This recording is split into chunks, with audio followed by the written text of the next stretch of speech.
Both of my parents dealt with diseases associated with memory issues. My father, a physician, had a rare brain disease, supranuclear palsy. My mother had Alzheimer's disease. When I'd go to visit them in memory care facilities, it made me so sad to see the loneliness and lack of joy they and other patients were experiencing. I had this vision of a simple radio that they could operate themselves, bringing some form of companionship and happiness to their lives. Today, we know the important role that music plays for people with Alzheimer's. It brings back memories. It's astonishing to see. The connection between music and dementia is very well documented these days. A report from the UK that came out in January submits that listening to music helps tackle anxiety, depression, and agitation among people living with dementia, and calls for a dedicated music and dementia task force. Here's a quote from the study.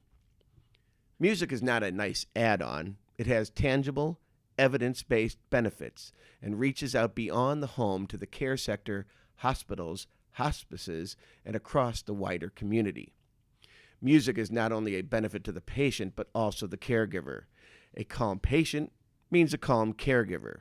It also allows for less time spent in focused attention on the patient, and this results in cost savings in an institutional setting. The problem is today's technology seems to have left these people behind. There's no simple way for them to access music, and the number of Alzheimer's cases will be increasing dramatically. Here in the U.S. alone, there are currently 5.5 million people living with the disease. By 2050, that number is expected to reach 16 million. The solution is our simple radio, affectionately named DinkerBop, a nickname my mother gave me as a toddler, that can bring not only joy and companionship back into these people's lives, but can actually reduce medical conditions. Here's how it works. 3 buttons on the top, 3 simple choices, a volume knob on the side, an access panel on the back for the caregiver to preset the radio stations and insert a USB drive that will contain everything from their favorite songs to audio recordings of their grandchildren to religious prayers like the Rosary. I set out to assemble a talented team, and I did just that. I'm John Hannibal, the president of Soul Rose LLC, our parent corporation. I've had a passion for music and radio since my childhood. For the past 25 years, I've been involved in custom consumer electronics, designing and selling audio, video, and smart home integration systems. Our VP is Rhonda Bynack, who brings to the team over 20 years of real estate sales, retail sales, and working as a manufacturer's rep. Ed Yenny is our Chief Technical Officer and owner of Logisync, an electronic systems tech company that's celebrating its 25th anniversary this year. My relationship with Ed and Rhonda goes back a number of years. In fact, Rhonda and I wanted to start a business together long ago, although we didn't know what it would be at that time. In November of 2015, I told her about DinkerBop and how I didn't want to be on my deathbed, having never pursued this burning desire. She was totally on board. The next week, I saw Ed and asked him if he knew how to build a radio. He said that's how he got interested in electronics as a kid. I proceeded to tell him about the project, and he joined the team immediately. John Paganini is our CEO. He has over 35 years' experience in the Cleveland health tech sector, having recently started up the HIMSS Innovation Center at the Cleveland Global Health Center. John has had numerous successful startups in the healthcare space and has provided consulting services for various institutions, including the Cleveland Clinic and university hospitals. I met John through Ed, as they've had business dealings in the past. Ed told him about our project, and the day I met him, he said, "I can't stop thinking about DinkerBop."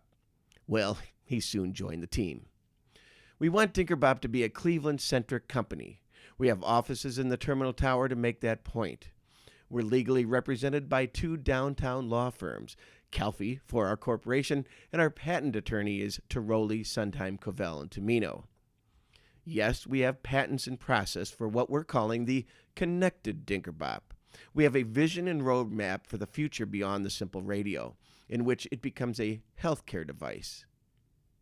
There are two companies that are creating the DinkerBop Radio.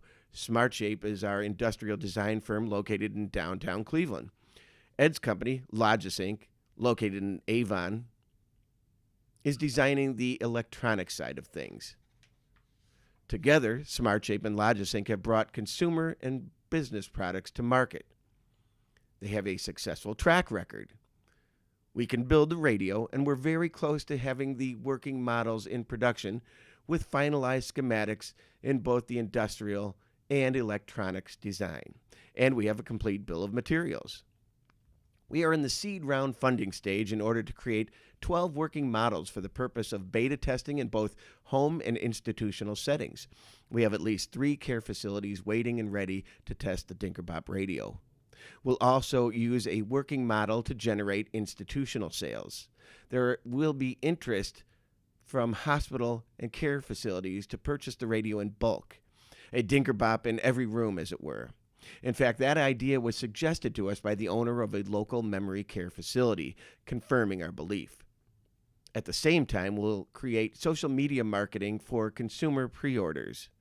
The plan is to finish this stage with a sufficient number of pre-orders for a first mass production run. At this point, we'll be looking for a Series A round. We've spent over $100,000 of our own money to get to this point, and now we're looking for someone to join us on our mission. 10% of the American population over 65 has Alzheimer's, which means you probably know someone who has it. Their investment will help us help them.